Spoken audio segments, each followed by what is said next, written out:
और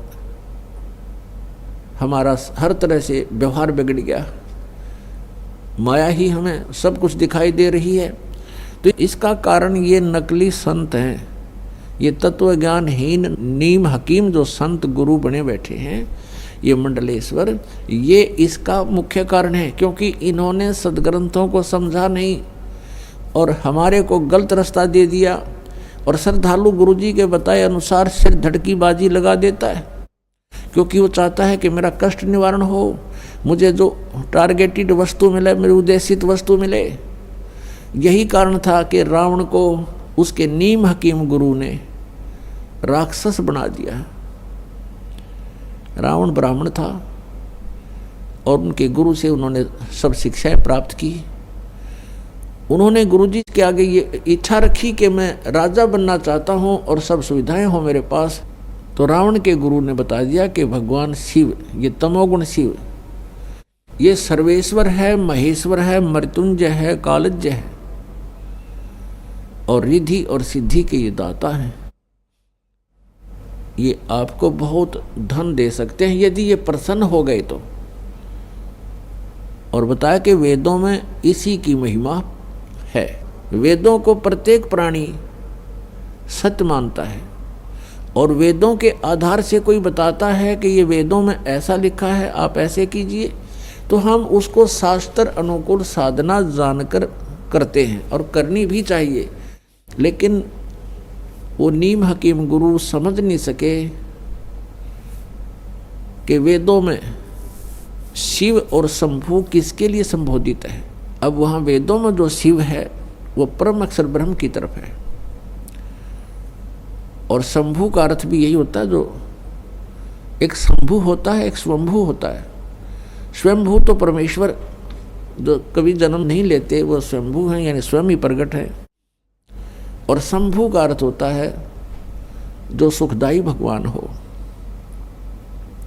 तो हम वेदों के अनुसार से जैसे अपने बच्चों के नाम लिख लेते हैं, रख लेते हैं, ऐसे ही इस काल के पुत्र तमोगुण शिव को भी हम उस परम अक्षर ब्रह्म की संज्ञा लेकर के संबोधित करने लगे इन नीम हकीम गुरुओं के कारण।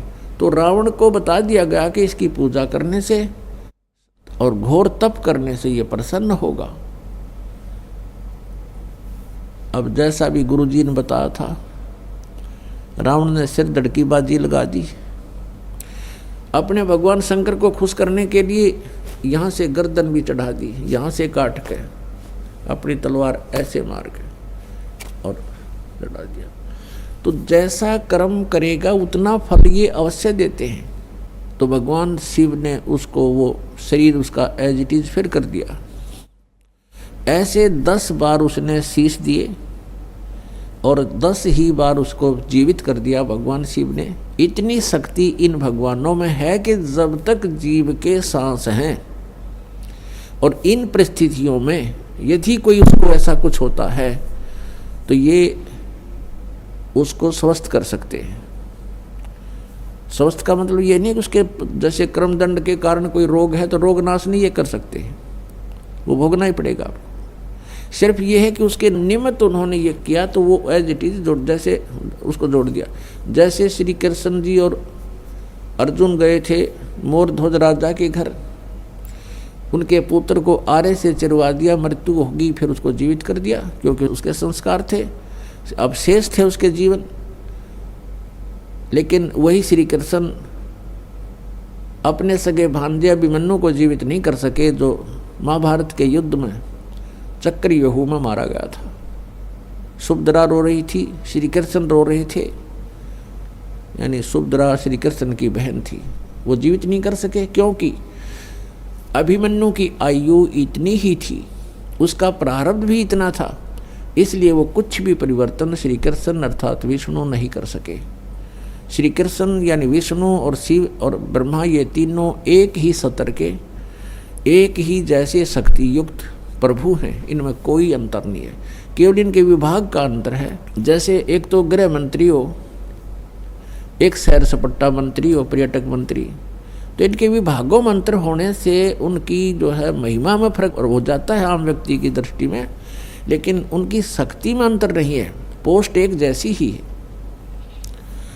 तो भगवान श्री शिव जी को परम अक्षर ब्रह्म मानकर, मृत्युंजय मानकर रावण ने भक्ति की और सिद्धि मांग ली, रिद्धि मांग ली। सिद्धि आकाश में उड़ जाना, रिद्धि धन मांग लिया, दे दिया धन खूब। इतना धन दे दिया कि सोने की लंका बना ली। रावण के राज्य में, लंका की मंडियों में हीरे मोती ऐसे बिका करते थे जैसे करनाल की मंडी में धान बिके, ऐसे उसके व्यापार हुआ करते थे। इतना धनी राजा हो गया, लेकिन सत साधना ना मिलने से, तत्वदर्शी संत ना मिलने से वो धरा धरा रहेगा सारा उसका।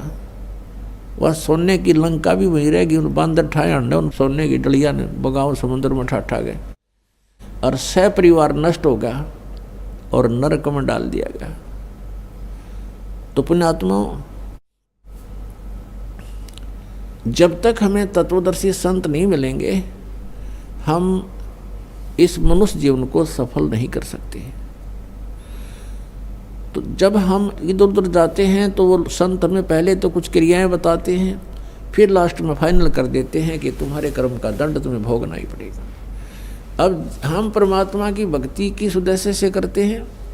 जिनको कोई आपत्ति नहीं है, आपदा नहीं है, जिनके ऊपर किसी प्रकार का भी कोई संकट नहीं आया है, उनको कोई विघ्न नहीं है, तो वो भी साधना कर रहे हैं। तो परमात्मा की चाह में उनको ये भी नहीं मालूम कि हम भक्ति कर किस लिए रहे हैं, भगवान को किस लिए चाह रहे हैं, लेकिन वो पिछले संस्कार उनमें इतने प्रबल हैं कि वो कोई ना कोई भक्ति की आड़ लिए बिना रह नहीं सकते।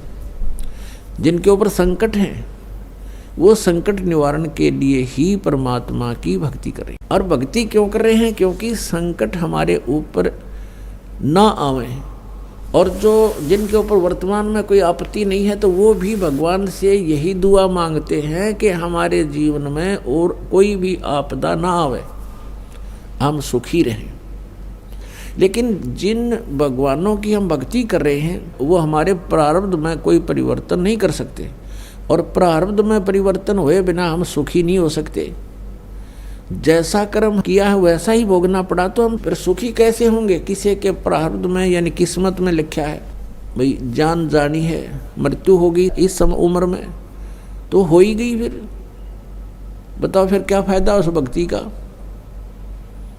या कोई और आपत्ति आनी है तो वो भी आ गई। तो भक्ति किस लिए कर रहे हैं? भक्ति इसलिए कर रहे हैं, हम ये उद्देश्य लेकर चलते हैं कि हम सुखी रहें, हमारे ऊपर कोई कष्ट ना आवे। और फिर हम भक्ति करते हैं, कष्ट भी ज्यों के त्यों आते हैं, और हमारे पास विकल्प ना होने से हम ये सोच लेते हैं उनको भी ऐसा घटना घटी थी, उनके यहाँ भी ऐसी घटना घटी थी, फिर हम सेट हो जाते हैं।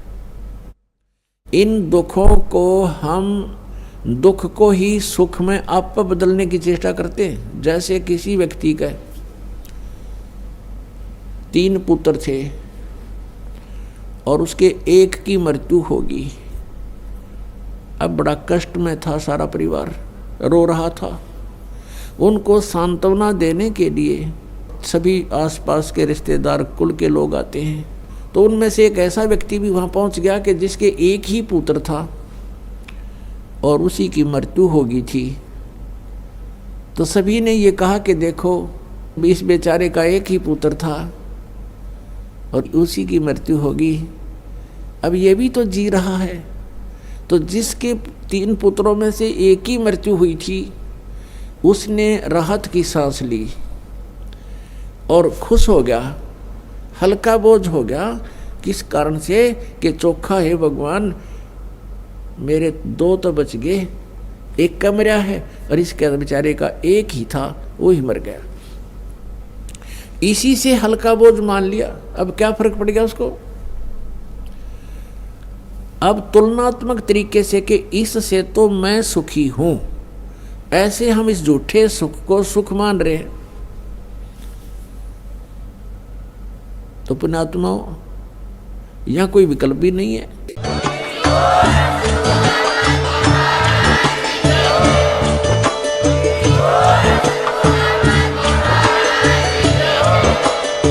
आप सुन रहे थे जगत गुरु तत्वदर्शी संत रामपाल जी महाराज जी के मंगल प्रवचन। अधिक जानकारी के लिए विजिट कीजिए हमारी वेबसाइट www.jagatgururampalji.org।